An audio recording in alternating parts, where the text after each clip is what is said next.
People, so little project off to work. The dump truck is in building. Got the license plate. It's registered, and decided to do a set of 8 tires. Trying to figure out where to even start this video from. But anyways, it's a repo dump truck, 2007 Sterling with a C13 cat. It has a pusher axle.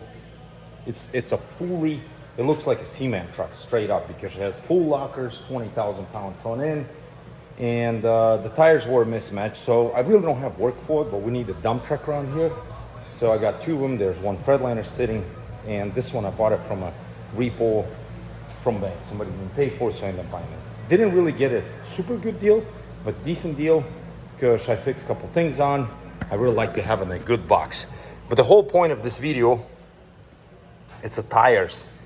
The tires were mismatched, so I called my local tire guy who usually buy tires when I used to go over the road. I dealt with the same guy for probably 15 plus years now. And he says, look, I have to have a set of 8 tires. I want to be sold matching tread. I don't care what kind it is. It's just for the dump truck. Either recaps or virgins. And he's like, let me see what I got. So it took him a while, but he found me a set of recaps. The problem with the recaps, they don't have mismatching casings. So some of them will be 14 ply, some will be 16 ply. So that's a 14 ply, I believe. At least one of the sizes 14 ply, and then a 16 ply majority of them. So if you end up doing something like this, you got a dump truck, or you're in a really tight budget, or you do a local, if you do get a recaps, it's really hard to find matching casing. The ideally is to find a matching casing. If there's Yokohama, be Yokohama. If it's a Firestone, make sure they all 8 Firestone, whatever. I paid $125 for the tires. I think it's fairly reasonable. The caps almost look like brand new. They were capped in 2025. And here's the number. This is a couple important numbers right here. So the casing is week of 28 of 2020. So this is 5-year-old casing, and it was recapped on 01 of 25. So first week of 2025. And what is this? This is 14 ply, 16 ply. So I believe it's on the other side. I have 14 ply. Ideally, yes, if you're running over the road, this video is not for you. Do not buy recaps and go over the road. Trust me, better spend money because the problem will happen. On the dump truck, in my scenario, or in the local, the recaps will work just fine. The problem is the recaps don't last as long. But here's the scenario. If dump truck pretty much holds rock, dirt, garbage, you name it, they can hold just about anything, whatever can come out of it.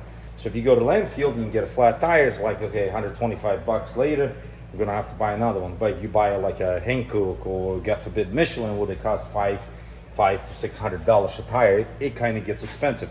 Yes, they are much better tires, but like I said, everything has its own place. So recaps, in my scenario, work very well. But those are very important numbers. So, and once again about this number, if you blow a tire and you on the side of the road and the guy says, well, I have a used tire, and always look at this DOT number. So this is DOT number, and then the last 3, they're kind of randomly. So this is a 2022 tire. So something you don't buy really old and a dry rotted. And if it is a recap, it will be stamped right here. Obviously on the steer, this one has actually heavy front end steer. On the steer, you do not want to run the recaps. It's actually illegal. The only people can run recaps is garbage trucks on the front, on the steer axle. Because first of all, they don't go far. Second of all, they don't go too fast. By anything beyond that, you have to have a virgin tire in the steer. A long time ago, I think I said that before in my previous videos, if you run over the road, and kind of all over the place, if you run over the road, make damn sure you have a damn really good alignment. And I always had better experience with the MD alignment. They are Des Moines, and then they have a people who does them by their technology all over the place. The point is, a long time ago, I had a Blue Peterbilt, and I had a problem steering. I didn't like how it was riding. And I called this guy, local guy around here, and he's an MD certified alignment dude. And I says, look, I got to do alignment. So he called me, he's like, if I find something wrong, it's $100. And at that time, it was like a $275 or $375 for the alignment. But if you find something wrong, it's $100 or $150. Please do not buy new tires. I have to see all tires exactly what it's doing. It actually took him a while to do alignment because you got to go for the test drive, bring it back, and he, checked and everything.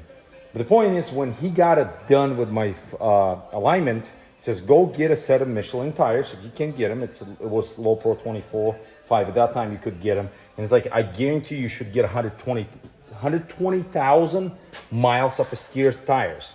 I'm like, really? He's like, yes. If you will follow this number. Where's this number is? It's on the other side. Right there. Make sure you air up 5 pounds above. But this is not the tire, but you get the point.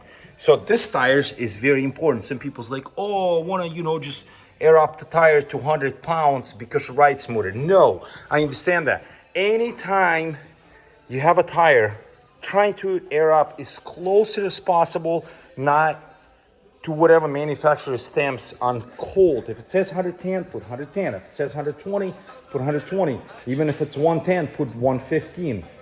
Trust me, it is well worth it. You will not blow a tire. I remember he told me the tire, any kind of tire, well, new tire, it will hold 275 psi. Your rim will give in at like around 240-ish, something like that, if I remember the numbers right. So I see numerous times when I worked for Inland, and we did not a pre-trip, but we did DOT inspection. And obviously part of it, I will check the tires, top them with a hammer and air gauge them. And every time I see it's like, oh, one tire is going to be 105 and the other one's going to be 90, and then 110 and the other one's going to be 85. Guess what? This is really, really bad, because the tires, when they dual, they want to distribute weight. So if one's lower than the other one, the one that's hardest is going to carry more weight, and then obviously it's going to wear out faster. So it is very important to air up your tire at the same air pressure. Ideally is to have a cat eyes, and I don't think how well they're going to work on a dump truck because you a lot of time in the gravel and stuff like that. But something ties 2 tires together and transfer air to each other so they always be equal. That increases your life tremendously. I mean, you'd be amazed. I bet, in my experience, by 25% you increase in the life of a tire, because, like I said before, if the tire's different pressure, and usually your inside tire will heat up faster than outside tire because it doesn't get as much flow, or vice versa. So they're never going to be equal, even if you put them up exactly at the same pressure. But if you have a ways to tie 2 tires together, and let's say air them up like right here off the side so they're tied in, and then as you're traveling down road, this tire air up first, and let's say it expands from 110 to 120, then it pumps partially in that tire, and they always stay equal.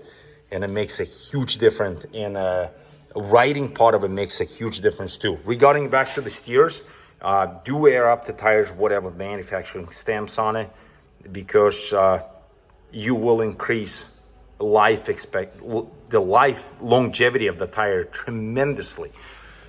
Obviously, riding part of it is going to be a little bit different, but you kind of get used to it. And especially if you're carrying more weight on the front. Anything I own, like in a low boy business or when I hold cattle, we're always trying to load more in the back, because it's spread axle back there, so you're carrying 40,000 pounds, and then usually you have a little bit longer wheelbase, whatever. I always ran the front end lighter, but I always air up whatever the manufacturer's stamps on the side of it. So thanks for watching. Hopefully this information helps somebody.